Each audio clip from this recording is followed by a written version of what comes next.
School board is called to order. Please stand for a moment of silence, followed by the Pledge of Allegiance.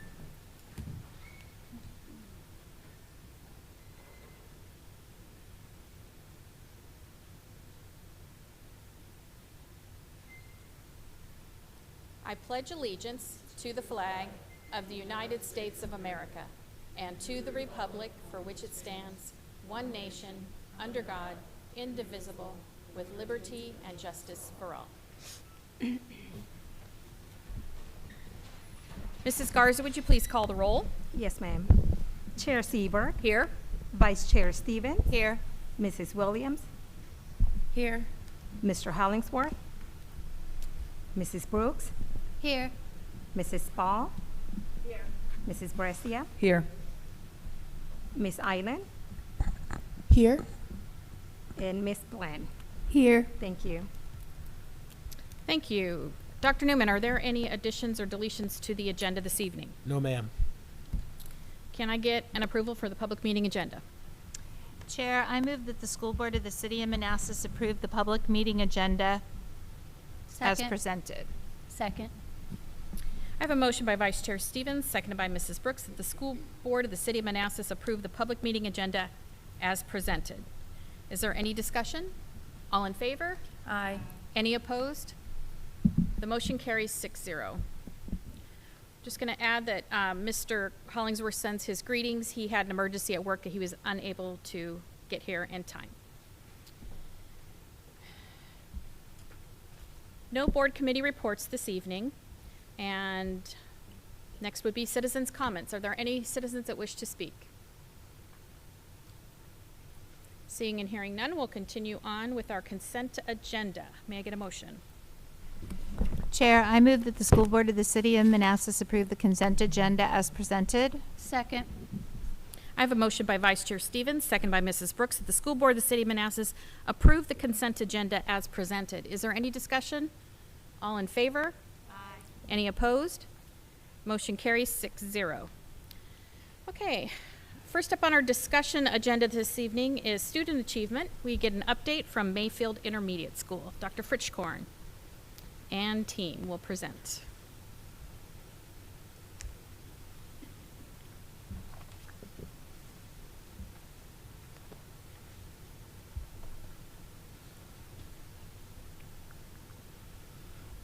Good evening, Chair Seberg, Vice Chair Stevens, School Board, and Dr. Newman. I want to thank you for the opportunity to share with you the academic progress that we saw our students attain during the 2022-2023 school year. As you will see from the information shared tonight, we have plenty of highlights, but we know we still have a lot of room for improvement in ensuring that all students are prepared for future academic success. Here are the pass rates from the past academic years. We are thrilled by the academic gains that we saw in mathematics and science. Reading in sixth grade saw one of the highest year-to-year increases in the Prince William County area. While this slide shows significant growth in the sixth grade, we know that it's a collective effort to get us there. Our fifth grade students have a foundation of high expectations built for them so that they can thrive socially and academically while they're at Mayfield. We believe that our fifth grade team and support staff members do a great job establishing high expectations, structures, routines, and procedures for our students when they arrive at Mayfield. This allows our students to take off and achieve academically throughout their time with us. I'd like to also note that the cohort changes that you see from these pass rates. We have a 5% increase in the reading from grade 5 to grade 6, and a 24% increase in pass rates in math from grade 5 to grade 6. So again, what that does show is Mayfield together is really working to make sure our students are achieving throughout their time. And then our fifth grade students did show significant improvement in science, but again, it's still an area that we see room for improvement moving forward.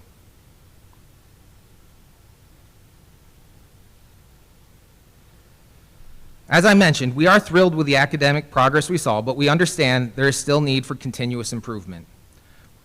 We expect the achievement gaps that you see here between Mayfield and the state to continue to decrease yearly until our achievement gaps resemble that of the 6th grade math. So in 1 year, you can see that our 5th grade reduced the achievement gap from 16 points to 15. In 5th grade math, we dropped it from 21 to 12, and in science, 27 to 18. And then you move to the 6th grade and you see those significant gains. And one of the areas that we're extremely proud of is our 6th grade math is achieving higher than the state average right now. And so that's something that Manassas City should be proud of. Here's the combined pass rates for our English achievement. And as you see, year after year, what we want to see is that blue bar to increase. 2 years ago, we were at 52% of our students passing, and now in reading, we have a 58% pass rate, and we still have plenty of students who are receiving recovery rates and growth in English language progress because of a collective effort. Same with math, and again, math was definitely a strong suit that we saw throughout Mayfield. And we went from 45% pass rates last year collectively to 60% pass rate. And again, you see the recovery and the growth that our students are experiencing is another point of celebration for Mayfield. Now, how do we get there? That's the question that we want to have answers to. And what I want to highlight to you is our keys to success that are now part of our culture at Mayfield. First, the strategic plan. The strategic plan provided us with a guide to follow. Several Mayfield staff members were involved in the creation of the strategic plan.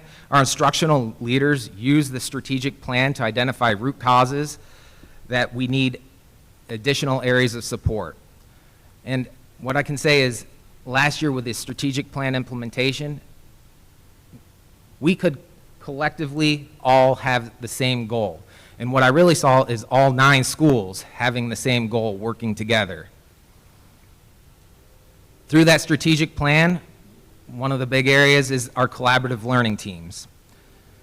Our collaborative learning teams provided processes and procedures for our teachers to have deep discussions to further their understanding of content and what students need to do to show academic success and growth. The CLTs enabled our teachers to be empowered and provide ideas, suggestions on pacing, instructional practices, and instructional materials used to support student learning.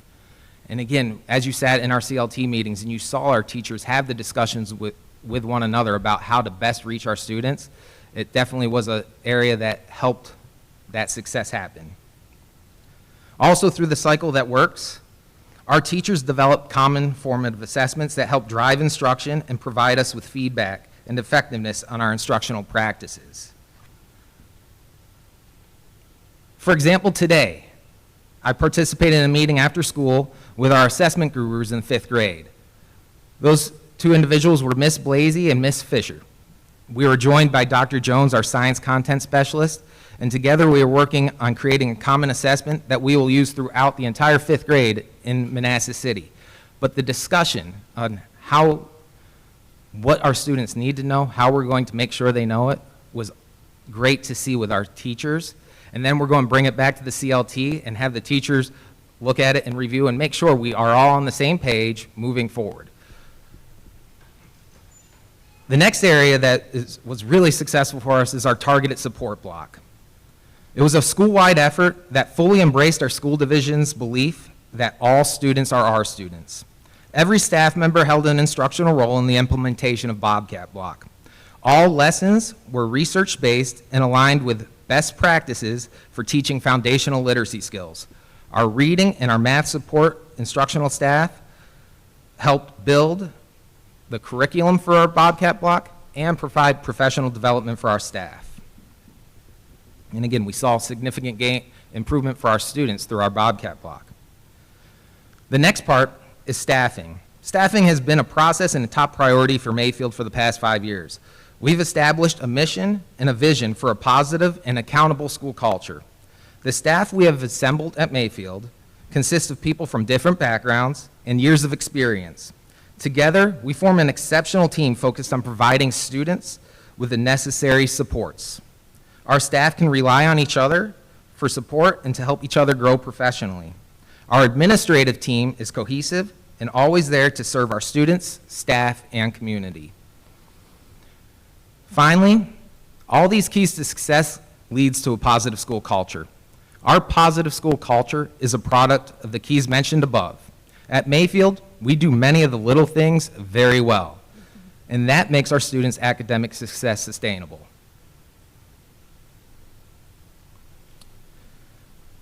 Now, as we mentioned, we celebrate our success, but we are mindful of the challenges and opportunities for growth. We continue to use our strategic plan to drive our continuous improvement. We understand the areas that we can improve through reflection and data analysis. Here is how we continuously improve the quality of instruction our students receive. We've incorporated professional development for our staff to support cooperative learning within the classroom. Our team continually seeks ways to increase student engagement and help everyone become an active learner. Our teachers are creating their own book study groups to support building thinking classrooms. This was highlighted just last week at our back to school night when our students became the teachers and demonstrated the various great learning opportunities at Mayfield to their parents. And we have a couple members here who got to experience that. We embrace the opportunity to build a culture of caring. Our staff works together to provide students with the social and emotional learning support needed to navigate preteen years and prepare them to transition to middle school and high school. Staff incorporate social contracts within the classroom that require students to be active in setting classroom expectations for behavior and social norms. Finally, we offer various after-school clubs and activities that promote socialization and team building. This Friday, we are hosting our first student social of the school year, in which 300 students are attending. One of the great things about the city is this is possible because of our amazing transportation department. They are providing bus service home for all students so that they can attend. At Mayfield, we believe that empowered people innovate and inspire students to achieve success. Our quality workforce is built around people who believe everyone is a learner, relationships are essential, attitudes drive outlook, and self-reflection is key to growth. As mentioned, the administration supports all staff members to be the best possible educators for our students. It's a team effort where every staff member is held accountable for our child's education. Finally, our students' academic achievement increases when we have strong family and community partnerships. This again was highlighted last week during our revamped back-to-school night, in which we celebrated our diverse community while having the parents engage in learning activities with their children. And again, this came about from staff who were empowered and had ideas where we wanted to see a bigger participation in back-to-school night, and we definitely achieved that success. We've been reaching out to families and sharing the importance of school attendance while holding focus groups with students who are at risk of being chronically absent. Students are being held accountable for tracking their attendance with the support of their homeroom teachers and school counselors. Furthermore, we've established weekly meetings with our school counselors. We invite attendance officers, or our attendance officer, our social worker, school psychologist, and family liaison to ensure that our students and their families receive the necessary supports. And as you can see by this final slide, and from the pictures, our students are provided a well-rounded education that celebrates our diversity and recognizes students' academic achievement. We want to thank the school board for their continued support as we work towards successfully meeting the goals of the Strategic Plan 2027. Thank you, Dr. Fritschkorn. Congratulations on closing some of those gaps and making so much academic growth, especially in math. Great work by your students, your staff, and your admin team. And thanks to the other Mayfield representatives, they're also here. Thank you for being here tonight. Questions from or comments from the board? Mrs. Brooks. I have a comment. I want to thank you for sharing all the growth that, as you know, Chair Seberg said. It's really nice to see these kiddos getting, growing and becoming better, and overall.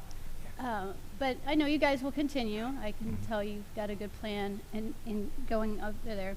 You're definitely building a caring community, though, because at that back-to-school night, Thank you. that was phenomenal. My favorites were the Help Save Fred and one of the 5th grade activities, and of course, sharing the diverse foods that were brought in by the family. So you guys did a great job. Thank you. Mrs. Williams, do you have any comments? Well, we went through all this data our last meeting, and Mayfield was definitely one of the shining stars. I appreciate your work, your staff's work. It's a lot of hard work. A lot of people, including the board, funding what we need to fund and funding the staff we need to fund. We've put a lot of effort into this, and I think it's showing that it's working, and we are experiencing some success, if I can speak. Yes, back to school night was a lot of fun. You made everybody feel like a superstar with the balloons and the backdrop. It was a lot of fun. So thank you for all you do. And when you get back to your school tomorrow, please share with everybody how much we all appreciate the hard work and the effort everybody's putting forth. Thank you. Yes, absolutely. Thank you, Mrs. Williams. Mrs. Brescia? I think you're probably going to hear 7 times, congratulations on your scores. They really are very impressive, and it's great to see because we all know our kids are capable of this kind of achievement, and it's great to see that get unlocked, especially in math where it's very hard to move to the next level if you don't have the skills from a previous level. So congratulations to the whole team on that. And thank you for your nuanced discussion about the things happening at Mayfield that I think, we do have a unique opportunity where we have more schools than average. Our kids go to 4 schools before they graduate instead of 3. So we have more of a natural laboratory in terms of what works, what doesn't. So you mentioned high expectations. You mentioned representing Mayfield in a positive way. You guys are so distinctive in the community. The Bobcat branding is very strong all the time. And I do think, when I find myself in Mayfield, you can feel the change. You can feel the vibe, and there's something to be said about the vibe. So thank you for your nuanced discussion of that. So kind of on the flip side of that, as you mentioned, our strategic plan 2027 goal is 80% proficiency in across all grade levels in reading and math. Do we think we're going to get there? And if it's going to be difficult, what do you anticipate what are the biggest roadblocks to getting there? Well, I'll share, and I shared this during the presentation, what our strategic plan is allowing us to do is have all 9 schools moving in the right direction. And what I can see, and we can see it from data this year that we've already collected on our students, is that with the elementary schools effort at all 5 elementary schools, working on the foundational literacy skills, we're seeing that improvement at Mayfield. Just for our targeted support block, our Bobcat block. Last year, we had 201 students identified as phonetic spellers and 285 transitional spellers for 486 total students out of our 850. That was a significant lift that we had to work and put a schedule together. This year, we completed our DWKI within the first 2 weeks, and we have only 124 students who are phonetic spellers and 189 transitional for 313 total. So again, you see that decrease already. So that didn't happen just at Mayfield, because that's including the 5th graders that are coming from all 5 elementary schools. So we continue that approach, you're going to start to see these cohort gains. And that's what we're really excited about. And that's why we really focus on that cohort gain from 5th to 6th grade. Right. Well, and so you're talking about cohorts, and so I'm a little bit worried about you next year because we do have a cohort coming your way. They're in 4th grade now, and I know our 4th grade teams are working very hard across the division. The kids who were in 3rd grade last year still showed some academic weakness from missing half of kindergarten and then having a very disrupted 1st grade. So do you have transitional plan meetings, I know you're feeding from 5 elementary schools, so it's not like what we talked about last meeting where Metz meets with Osborne and it's one meeting over the summer. because it's just 2 schools. I understand that might be more complicated in your case, but if there's anything that you guys do along those lines. The 5 elementary schools does make it a little different. One of the things that our counselors do, and as well as the counselor from Baldwin Intermediate, is they meet with every counseling team at the elementary schools to discuss the rising students so that we have a good game plan. We can put foundations in place that the students need as they come. Our administrative team, we also go to the elementary schools and we just visit with the students. We create social contracts with the students in which again, the social contracts are within the classrooms where it asks, how do they want to be treated by us? How do we want to be treated by them? How do they want to be treated by each other? And then when there's conflict, how are we going to resolve it? But those simple discussions help set that foundation.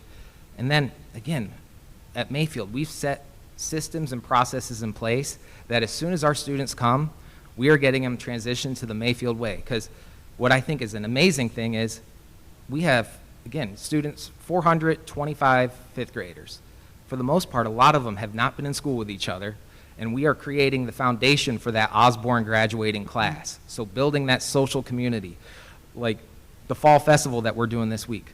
Yeah, we love it. We love seeing the kids, but there's a reason for it. It's building that group of students so that as they progress through Mayfield and move on to Metz, that they know each other and they can work with each other and become one. So again, we have a lot of systems in place to help with that transition. The academic piece will be there because, again, we have a strategic plan that's outlining how we're going to meet the needs of the students. And in your presentation, you mentioned that you are doing focus groups with students who are at risk of chronic absence. I'm happy to hear you doing this because even though it's not meant, we have a lot of schools who are at level 3 for chronic absenteeism. Mayfield's not quite there. I think it was 20.33%. Yeah, we went up by year. almost 1%. Yeah. Yeah. So there's always a temptation in an institution to be like, oh, it's fine, it doesn't hurt, but I'm glad that you're taking it seriously nonetheless. What are you hearing in these focus groups that are emerging as a pattern? So really how they started was last year we were trending to be a lot higher with our chronic absenteeism rate. And thanks to Dr. Casada, Mayfield got into some learning cohorts in the state to address chronic absenteeism rate. And one of the biggest things was just to keep students and parents notified about what it is and how close they are. So we started keeping our homeroom teachers involved by providing them a list of all the students who are chronically absent in their school. And mid-year, again, we were trending to where we had about 230 students who were going to be chronically absent if we didn't do anything. As we kept notifying homeroom teachers and having these meetings with kids, like the first meeting when we all met and started talking about it, and we met in about groups of 25, they were shocked because it was never really brought to their attention. We talked about the importance of attendance as a 6th grader. Like, that's one of the biggest factors when you look at high school graduation. They can look back to the 6th grade year. And that's what we really promote to our students. Mayfield is such an important time because how you do in 6th grade really sets you up for success moving to Metz and on. And so keeping those students informed, and again, we just started earlier this year with our staff. Our homeroom teachers are keeping track of the students' attendance. I was in Mr. Luke's class last week, and his students have their attendance trackers where they're tracking the first 9 weeks.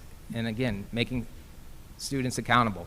And I think that's going to be an awesome thing moving forward. Yes, and it is, we talk about attendance, which is good for its own sake, but it's also very important.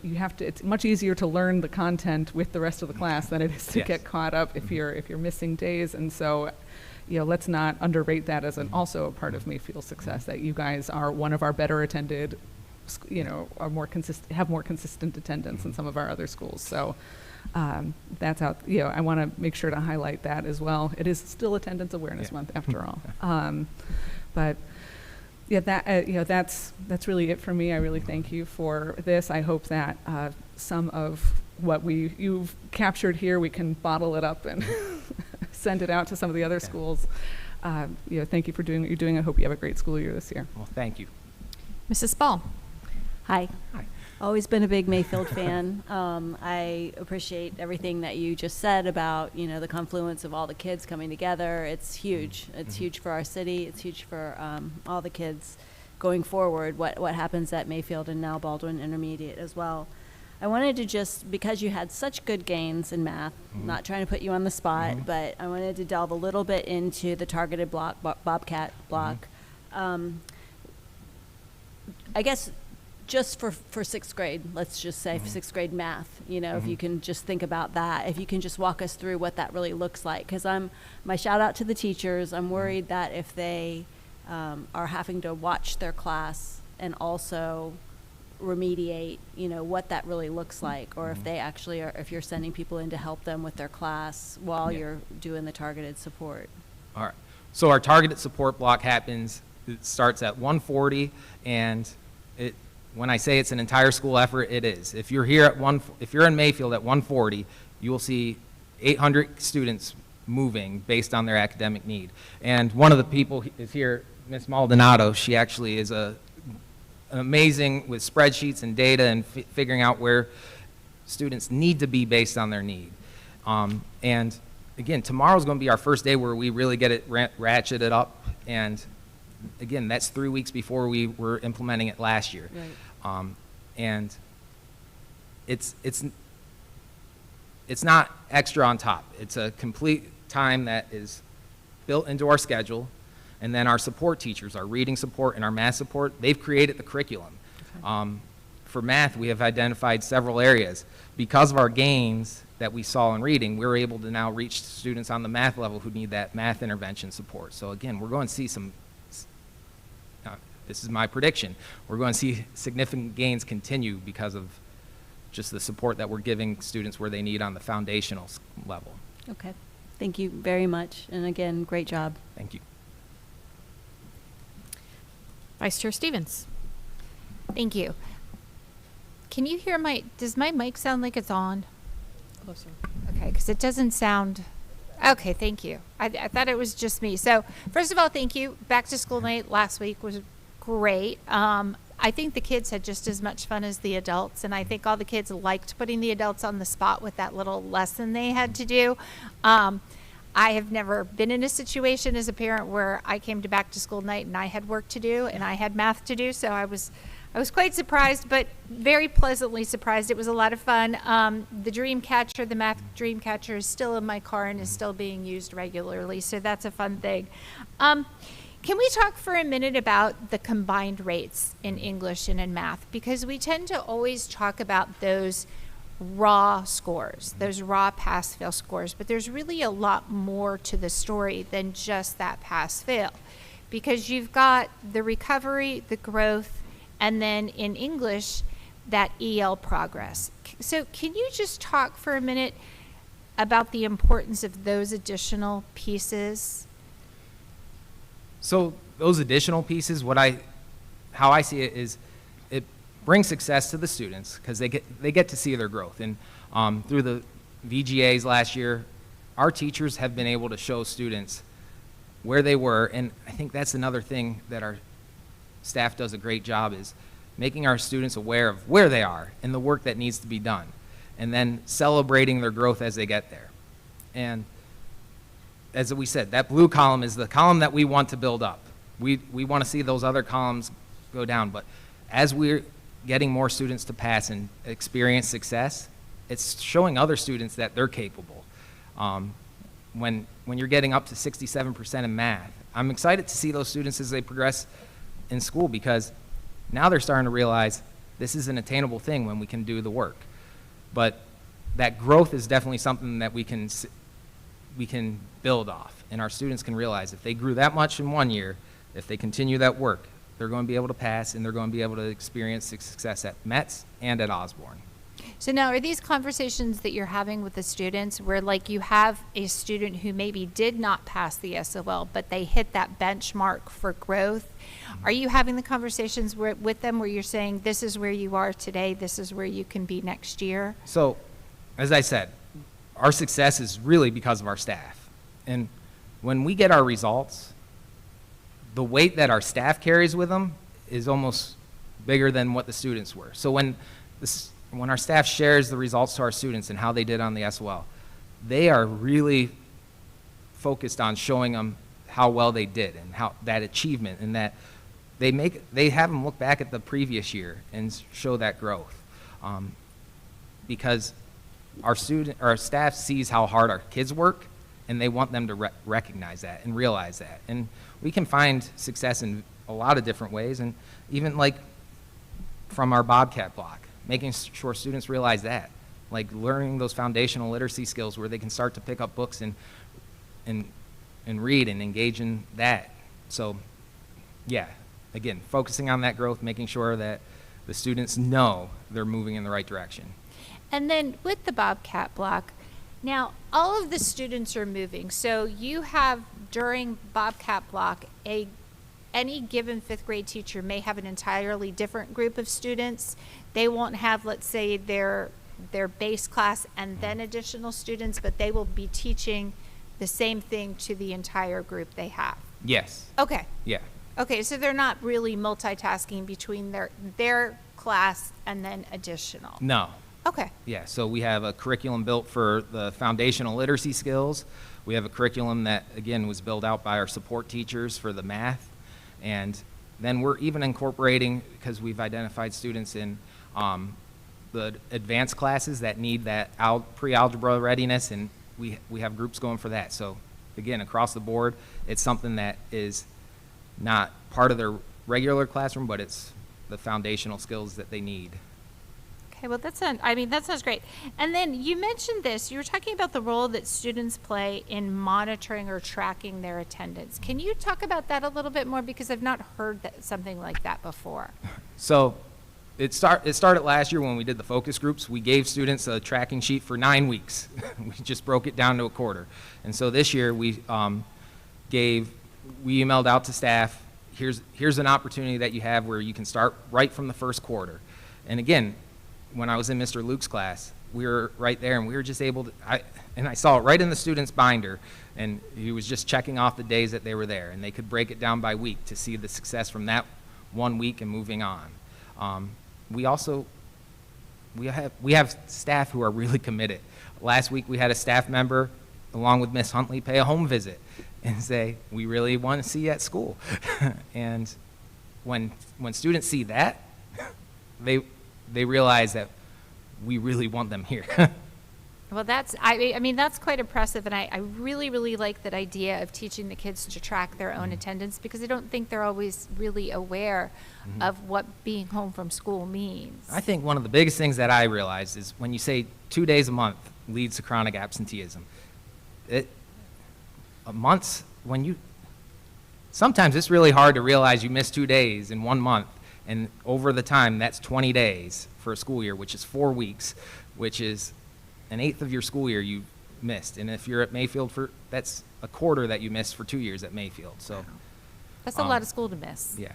That's a lot of school to miss. Well, thank you for everything you've done, and I'm excited to hear about Friday's, what is it, the Fall Social? Yeah, Fall Festival. Fall Yeah. Festival. More than a third of the school population will be there. I'm sure they're all very excited about it. And I think it's great that you're able to offer busing afterwards. Yeah. Because so many of the kids would not be able to participate if there wasn't busing to get home afterwards. So I know it's been the talk of the fifth grade.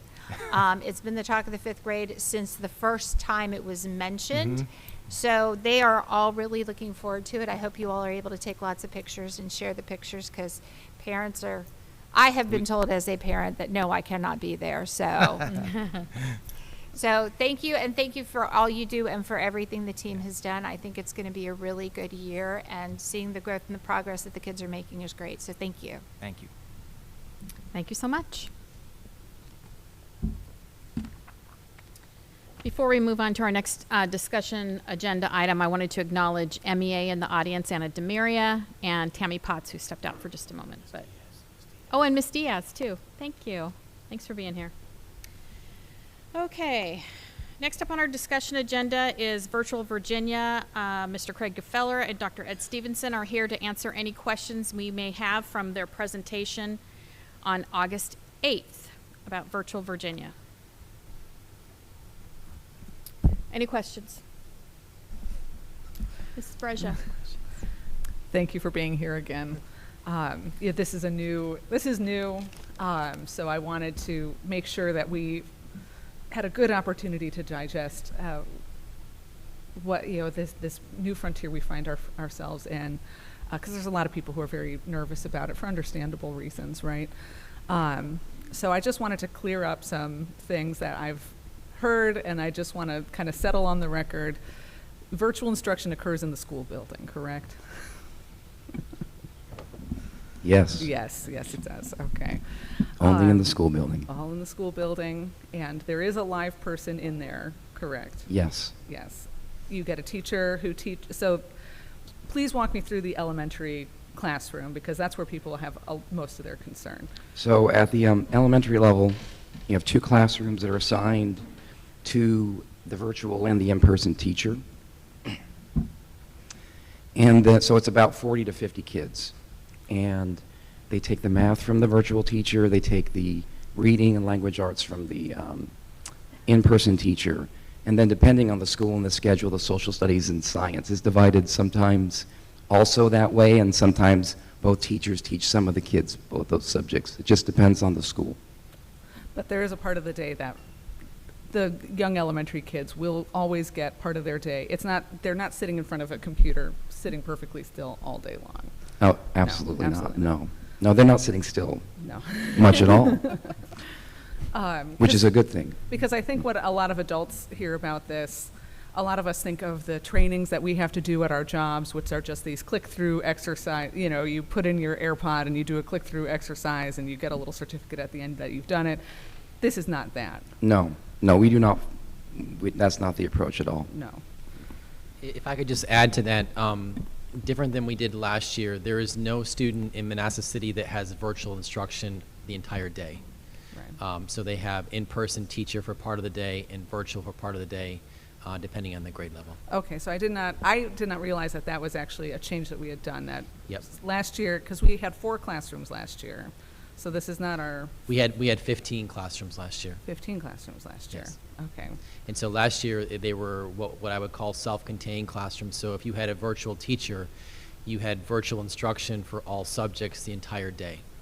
And so this year, that is different. There is not a single student in Manassas City that has a virtual teacher for the entire day. So we are learning from this. Yes.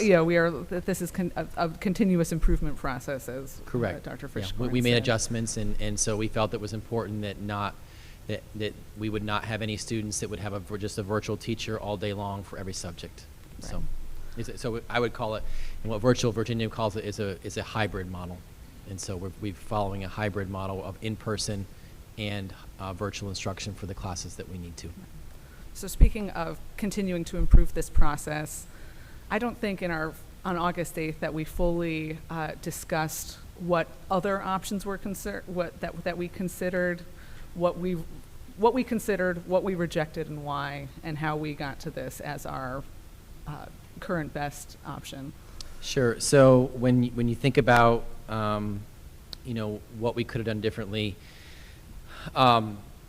we could have chosen a different virtual provider. We used Proximity Learning last year, and I think that we selected Virtual Virginia due to their affiliation with VDOE, so it aligned very well with what our expectations are in terms of the instruction, in terms of what our goals are here in Manassas. But in terms of what the different options would have been, obviously virtual is what we selected. We could have increased class sizes, which would have been in many cases significant. We would have been over our state mandates. A maximum you could have had over 30 students in a classroom. Right. And so we felt that that was not a good option to have, obviously, for obvious reasons. We could have had long-term substitutes. And that was, in thinking about that, you impact instruction, but depending on, we may have a long-term substitute that would have no background in education. And so when you look at those different options, we felt virtual, putting a certified teacher in front of students with a provider who is affiliated with the Department of Education and a knowledge base of the standards of learning that has a significant history and a significant record of supporting students. We used Virtual Virginia when we returned from the pandemic for students that did not select to return in person. Virtual Virginia was our provider. And so that is why we decided to move forward.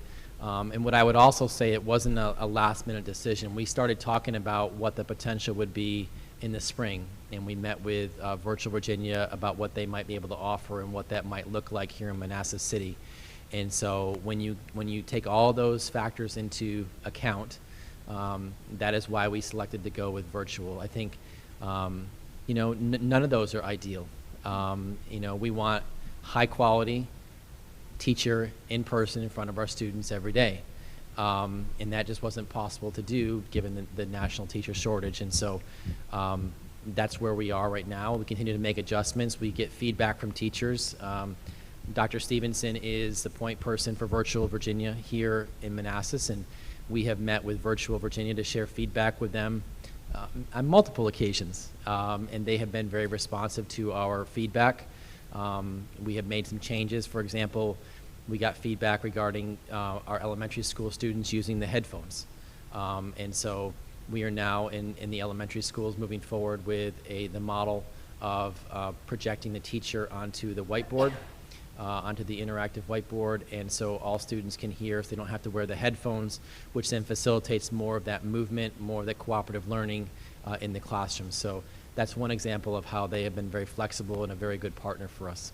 Yes, I'm glad to hear about that we are able to be flexible, because that is a major asset of a classroom teacher, is that a classroom, you know, a physical classroom teacher is by their nature very flexible. There is a certain lack of there is an intuitive lack of flexibility that happens over the screen, but I'm glad to hear that Virtual Virginia has been a good partner to us in terms of figuring out what works for who at what grade level.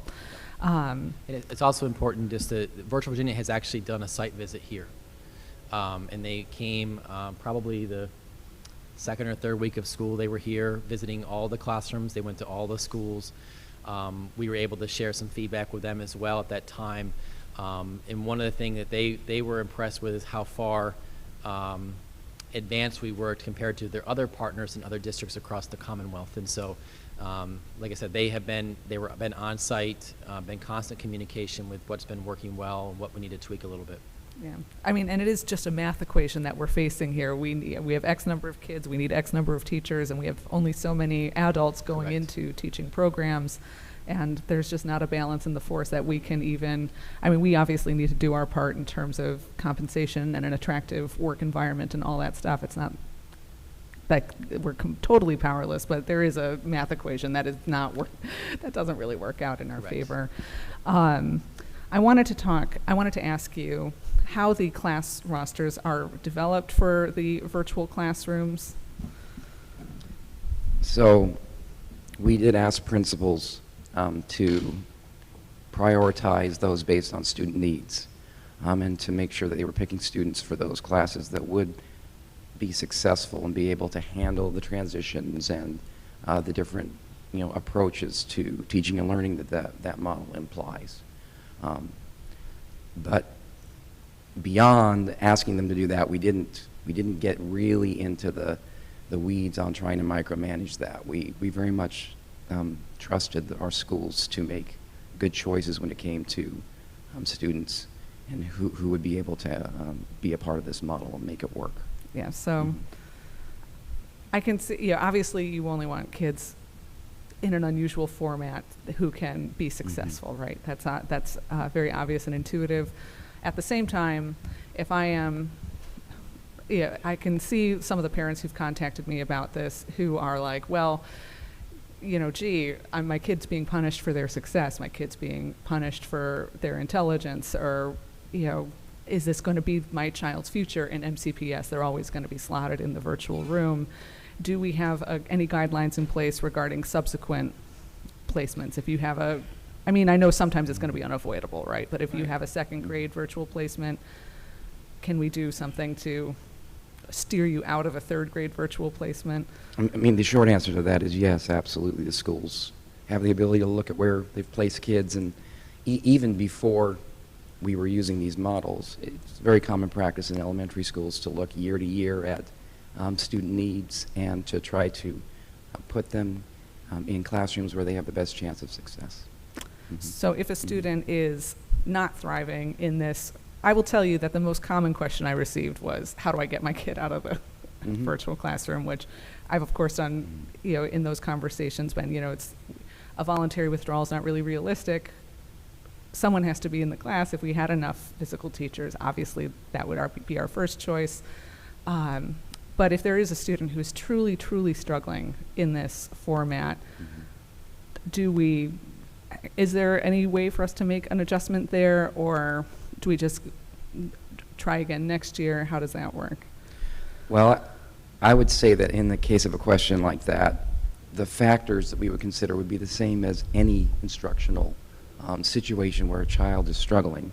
We're first going to look at the child's needs, the causes of the struggles, and try to address them at their core. I think sometimes in these discussions, the model gets elevated as a cause of an issue with learning when it really isn't.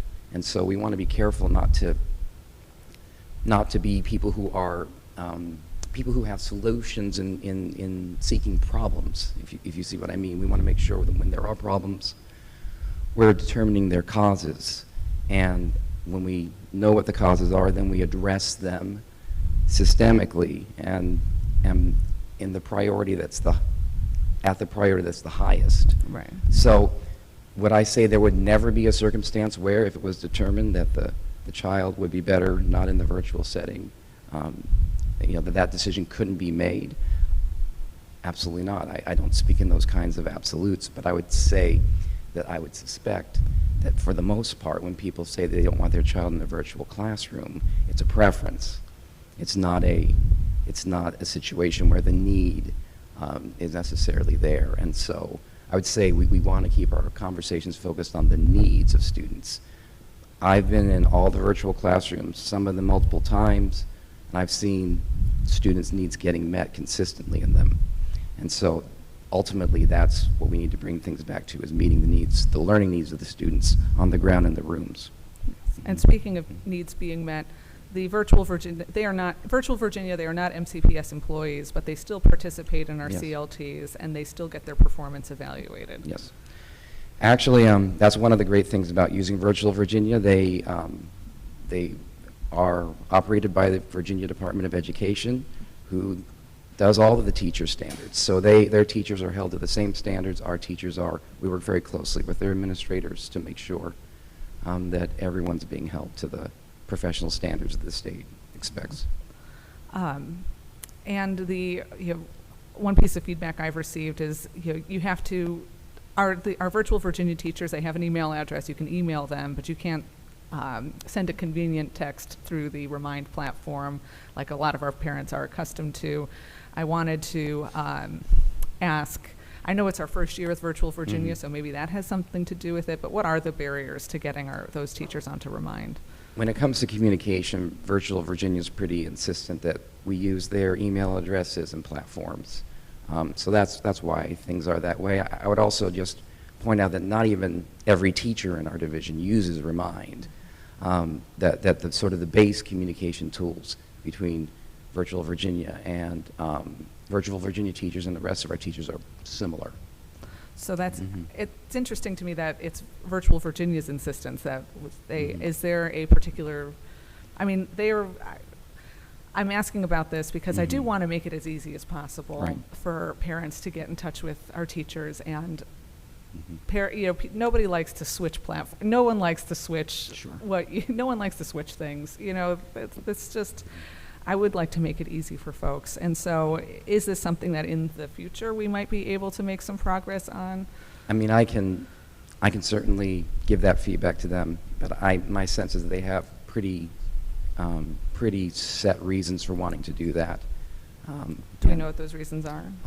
Well, I would suspect that it has to do with them managing communication platforms and the responsibility they have for being in control and in management of their communication tools, and not necessarily being at the mercy of all the different school divisions that they work with and how those systems work.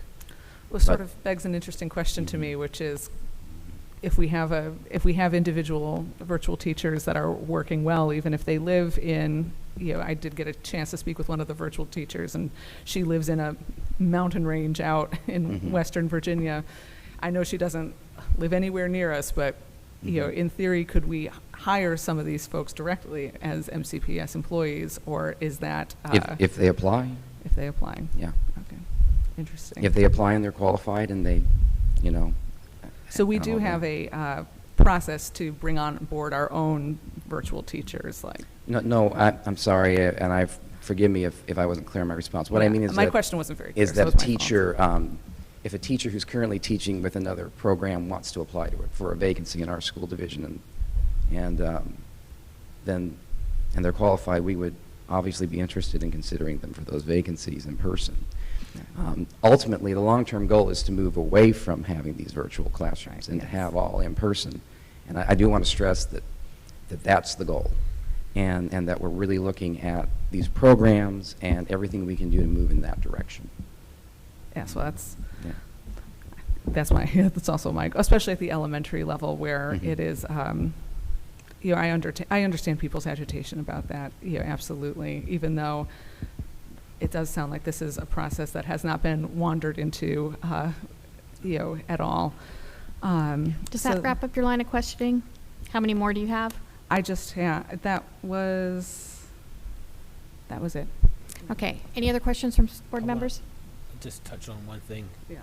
We had a teacher that was with Proximity last year at Weems. She enjoyed working with our students. She enjoyed working with Ms. Hupman, and she switched. And she no longer works for Proximity. She works with Virtual Virginia, so she could stay in Manassas. And she came down last year for the 4th grade promotion ceremony in person, so she could meet her 4th grade students. And we would love for her to move and to take the next step of just working for Manassas City Public Schools. But she had an excellent experience, and we had one with her, and we're glad that we were able to keep her. Thank you for that. Mrs. Brooks, you had a question? It's not a question really, it's clarification. I don't want anyone to have misunderstood information, so just in case it Mhm. was taken wrong. You mentioned that these classes are 40 to 50 students, but those are in different groups and switch between, Yes. correct? 2 classes. Yes. So it's half that number of kids at a time. Yeah, okay. It's a I good just wanted to make sure that clarification, that yes. was clarified in case anyone misheard. So, thank you. Yes. Thank you, Mrs. Brooks. Mrs. Williams, did you have any other questions? No. No, thank you. I think you've clarified a lot. Thank you very much. All right, very good. Thanks, gentlemen. All right, moving along, school board members' comments, and I'll go first to our student representatives, Miss Island. Good evening. First off, I'd like to say thank you for the Mayfield Achievement Update we received tonight. I'm glad Mayfield has created an environment that allows its students to succeed and set them up for excellence later on down the line when it comes to Metz and Osborne. I also really appreciated thank you so much. I also really appreciated the questions that came up from the Virtual Virginia presentation tonight, and that's about it. Thank you. Thank you, Miss Island. Mrs. Bland. Miss Bland, sorry. Hello. I'm very happy to hear how well Mayfield is doing. I'm not Mayfield alum, but it's always great to hear about the progress in the younger grades. Thank you. Thank you. Mrs. Williams. Again, thank you, Ms. Island and Ms. Bland. My thing will move very close. Your comments are always very thoughtful and well taken. Thank you. So I just wanted to share 2 stories in honor of National Hispanic Heritage Month, which actually is between September 15th and October 15th. I wanted to point out 2 Hispanic Americans who really had a true calling. And we talk about teaching, I feel like it's truly a calling.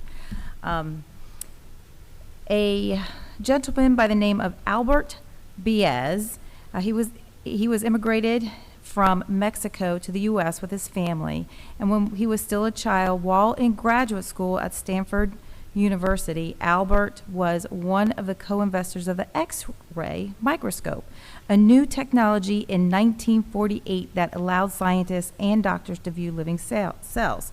However, he chose to be a teacher. He chose to teach those types of scientific advancements to others. He followed his calling.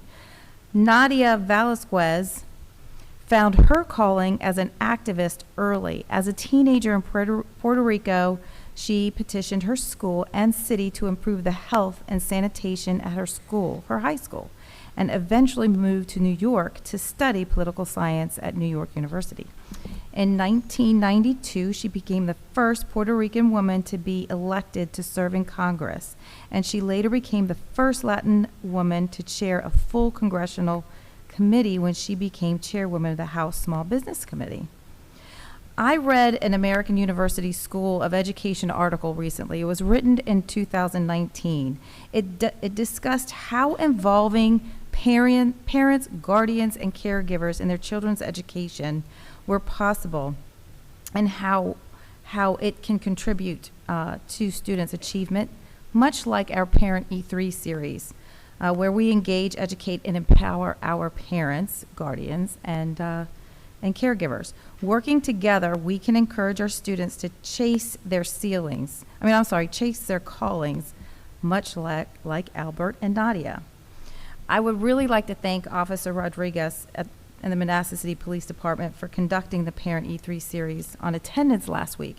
It was very informative, and I believe it was mentioned today, too. Just 2 missed days, excused or unexcused, a month, really does impact every student. Every student, every day is very, very important. If students are not in the classroom, again, whether it's excused or not excused, it really does impact their learning loss and student success academically and as well in their lifetime. So I really just wanted to tell those 2 stories because we can do whatever we are set out to do in life, but we have to be in the classroom. We have to really push ourselves and have the confidence it takes to just meet our calling and what it is that we want to do. And that's all I have for tonight. Thank you. Thank you, Mrs. Williams. Mrs. Brooks? Again, congratulations, Mayfield, on your growth. We're seeing a lot of growth in Manassas City schools, and it's really pleasing to see.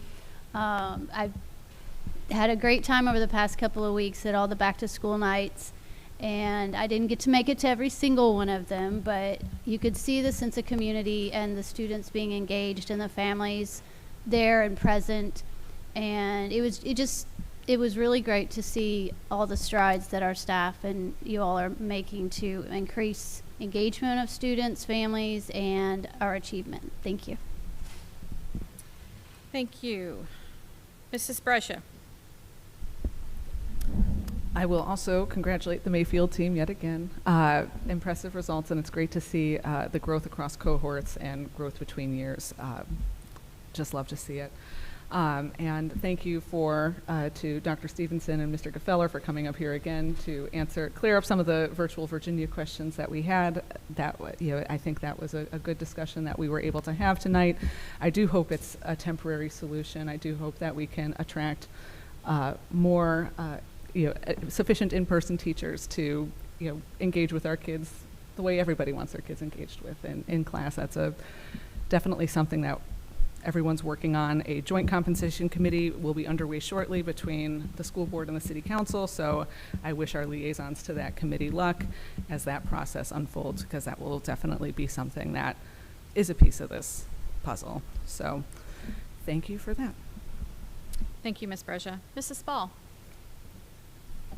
Hi, just a quick update that George Mason Shar School for Policy and Government, their RELI department, which is Regional Elected Leaders Initiative, hosted a webinar on planning together for climate change. NOVA leaders and school personnel were well represented, and the themes of connect and educate were reiterated.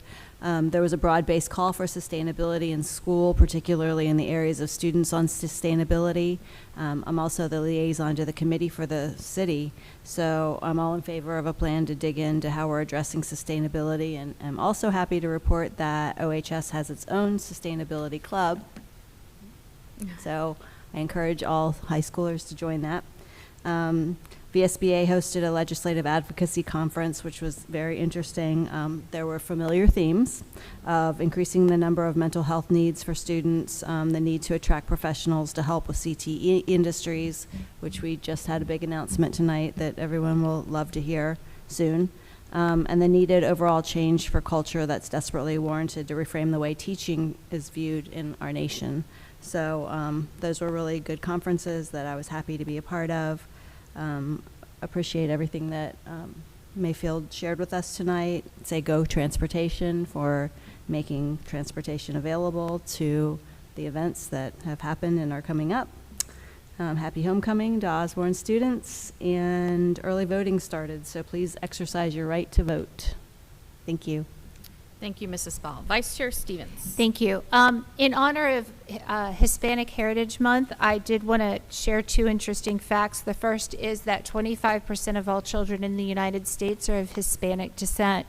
And second, I wanted to talk about a woman named Ellen Ochoa. She was the first Hispanic woman to go in space. Interesting story about her. As a young woman, she applied to NASA 3 times and was turned down twice. She was finally accepted the 3rd time, and as a member of the space shuttle team, she spent a total of 41 days in space. In addition, Ellen Ochoa became the first Hispanic female director of the Johnson Space Center. So whoever you are, you can do it even if you get turned down twice. Keep at it. Friday night is the Osborne High School homecoming game, and beforehand is the tailgate starting at 4 p.m. So please join us, bring your kids. It's going to be a lot of fun. Today we did get to go see a presentation that will probably be presented to us soon on an innovative STEM program for both our middle school and our high school students. We're the only school division in the state that actually has it built into the curriculum during the school day as opposed to an after-school activity. So look forward to seeing more information on that in the upcoming presentation. Thank you, Vice Chair. And for my comments this evening, if you're not here in the audience or watching at home, you must be at Foster's Grill because they're having Dining for Dollars tonight. It's a Mets PTA fundraiser, and every purchase up until 9 p.m., a portion of that goes to the Hayden PTA and doing awesome things for teachers and for students at Hayden. So if you do get a chance to go, just tell them you support the Hayden Hawks. I want to echo Mrs. Brooks' comments about closing out the last of our back-to-school nights. We went to several of them, and I must say that teachers and staff are just so welcoming to these families, and I was just so very impressed. It's really important, and our teachers know this. It's very important that we have relationships with our families and our students. And I encourage all families that do have questions or just not sure what to do or who to ask, go to your teacher. They're your first, your main starting point for questions like these, and you can be directed to, if you need help from somebody else, they'll send you on your way. Today we did have a big announcement about We Build It Better, which is a program that we're implementing at Metz and Osborne in partnership with some incredible people, including the City of Manassas, Airbus, FlightWorks Alabama, and Amazon Web Services, and Snap-on Tools. You can read more about these partnerships on our social media pages, and we look forward to showcasing some of these efforts at a future school board meeting. Several people have already mentioned it's homecoming week, and all Manassas City Public Schools families and alumni are invited back home for the pregame tailgate at 4 p.m. and the football game on Friday night. Hope to see you there. Next, I'll ask for a motion to go Chair. into closed session. I move that the school board of the City of Manassas enter a closed session pursuant to exemptions from open meetings allowed by Section 2.2-3711, Part A, Paragraph 1 of the Code of Virginia 1950 as amended for the following purposes. 2.2-3711, Part A, Paragraph 1, discussion of personnel matters. PERS 2324-0221, PERS 2324-2050, PERS 2324-0251. The Sec- second one was 0250. 0250, sorry. Second. I have a motion by Vice Chair Stevens, seconded by Mrs. Brooks, that the school board of the city of Manassas enter a closed session pursuant to exemptions from open meetings allowed by section 2.2-3711, Part A, Paragraph 1 of the Code of Virginia 1950, as amended for the following purposes. 2.2-3711, Part A, Paragraph 1, discussion of personnel matters, PERS 2324-0221, PERS 2324-0250, and PERS 2324-0251. Is there any discussion? All in favor? Aye. Any opposed? The motion carries 6-0. We are in closed session. Thank you.